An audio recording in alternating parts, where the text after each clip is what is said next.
But let's get into it now. Aaron Rodgers, Matt Ryan. Matt Ryan and the Falcons are in action tonight. Not sure how many snaps Matty Ice will get. But I think the bigger news, much bigger news, is Aaron Rodgers returning to camp in Green Bay. He's going to play.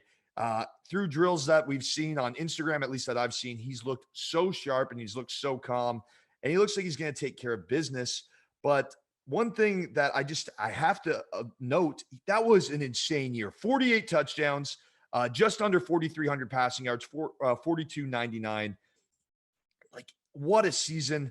He's got the extra game. Again, I think the benching comes into play because I think there's too many pieces in the NFC North that are unsettled amongst the three other teams. So I do like, as a Bears fan, it's tough to say, but I do like the Packers to take the division pretty handily. And I think Aaron Rodgers actually goes for less passing yards because I just don't see him coming back and having that good of season. Like, that last year's season was unbelievable. Watching him play last year was special for his age. And I think that's another cross sport thing that if you want to include LeBron James, just another guy that just, no, I'm not done. You want to think I'm done? Okay, I'm going to go have the best season of my career.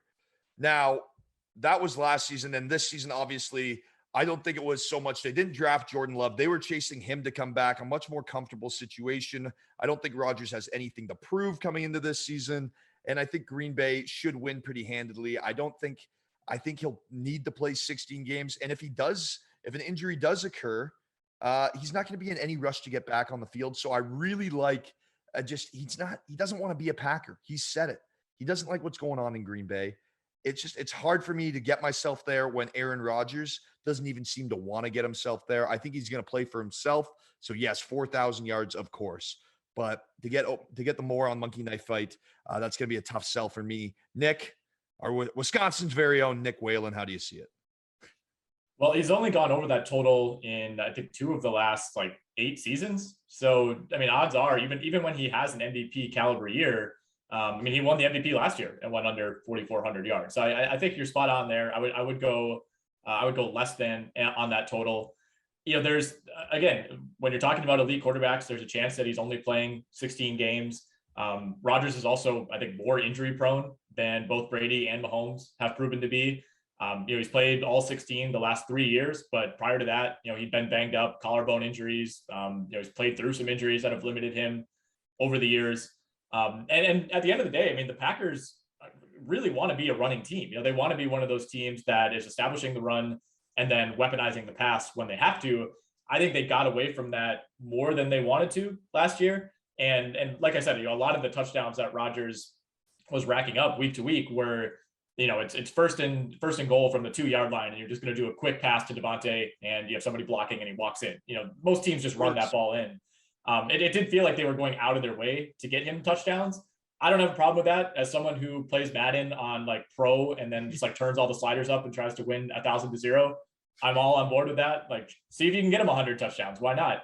But you can't necessarily count on that year to year. So I think the Packers, having made the playoffs virtually every year and then failed to get to the Super Bowl since 2010, I could see them kind of doing what Kansas City did last year, where it's, play it conservatively. Our only goal is to, try to get a top 2 seed, of course, try to get that bye, or I guess get the top 1 seed in the NFC, but make sure you're in the playoffs, make sure Aaron Rodgers is healthy, make sure Devontae Adams is healthy, make sure Aaron Jones is healthy, and we'll go from there. So I think maybe they're a team that pulls back a little bit in the regular season, because I think they could make the argument that they've maybe overextended themselves in the regular season and then kind of run out of gas in the postseason. So I think maybe they try to, just kind of conserve energy, I guess, for lack of a better term, especially with elite guys. I think, by the way, I don't know that Aaron Rodgers not wanting to be in Green Bay, I feel like he's kind of wiped out that storyline already. As soon as he had that press conference where he kind of just laid down the law, and I thought that was one of the better athlete press conferences that I've seen in a while. From an honesty perspective, that's what I would love to see from everybody at all times. That level of. And folks, if watching at home, if you just have 10 minutes to spare, you should just go watch that. Even just watch the highlights of it over 2 minutes. It's awesome. Aaron Rodgers just basically telling people he's the sheriff in Green Bay. This is how it's going to be. And I think it was honest. It was awesome, Nick. And you can continue on there, but yeah, definitely give that a watch. Yeah, I think he's bought in for this year. We'll see. I think this year is shaping up to be the biggest boom or bust year or Super Bowl or bust year, like certainly in Packers history. I mean, one thing to note is that both him, like they've alluded to it in interviews, him and Davante Adams are referring to this as the last dance. I don't know if that's what Packers fans want to hear. I don't know if that's trending everywhere, but I've heard them. I've heard that analogy been used. Sorry, what'd you say there, Nick? So it is not what Packers fans want to hear.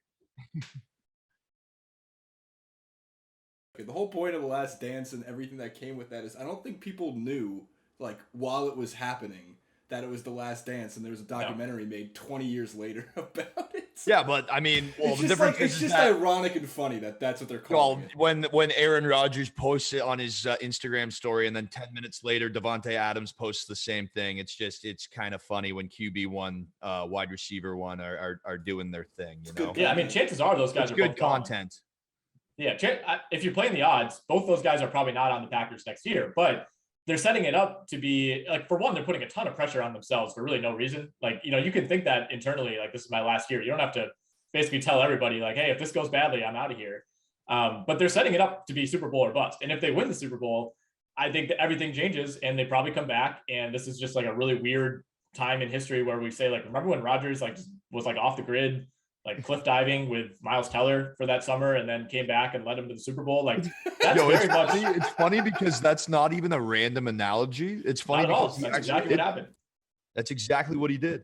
Right, and it's not that crazy to think that they could win the Super Bowl. Like I will say there's among their run game is elite. Like Aaron Jones, and they have the O-line to do it. Like they're an elite offense. Right. I don't know why the win total is only at 10. Right now, that's the latest number that I've seen. Like in a 17-game season, like I think this team should be probably just as good as last year. I mean, I think you can expect Minnesota to probably put up more of a fight, although they split with the Vikings in the regular season last year. I mean, Detroit's going to be as bad as ever. Chicago, who knows? I mean, probably. Chicago's the thing is with Chicago, it's like their defense can win them a game or two, but who's that going to be against? Last year they beat the Bucs. Like literally that was defense and the only reason they didn't was because Brady ran out of freaking downs. Right. And that was Well, I mean, that was the meme. Chicago's going to be a pretty major dog, I think, in both these games against Green Bay. Like if Chicago wins, it'll be an upset. Like you're counting those in your back pocket as wins. Like Green Bay should probably go 5-1. They're counting 6-0. They should go 6-0 in the NFC North with. I think you could split with Minnesota and feel good about going 5-1. I mean, if you go 6-0, great. It's definitely on the table, but I think they probably split with Minnesota. I mean, Minnesota was a mess last year and ran all over them in one of those games. The Packers always have trouble with Dalvin Cook, who's just a monster. Yeah, but Dalvin Cook that's not a bad thing though, Packers fans. Dalvin Cook gives a lot of people nightmares and problems. Yeah, when he gets cooking in that backfield, it's something different. And I agree with you. I think. I actually think I don't think the Vikings are going to put up much of a fight this year. I think they're in that situation where Kirk Cousins is their guy. They don't want him to be their guy, but heck, we have Kirk Cousins, so let's try to make it the best that we can. And that's not a inclusive way to join a team if you're new to that team, and that's not a team that's going to win a championship mindset. Not like an Aaron Rodgers who's like, maybe I'll just go win a championship because he has that ability.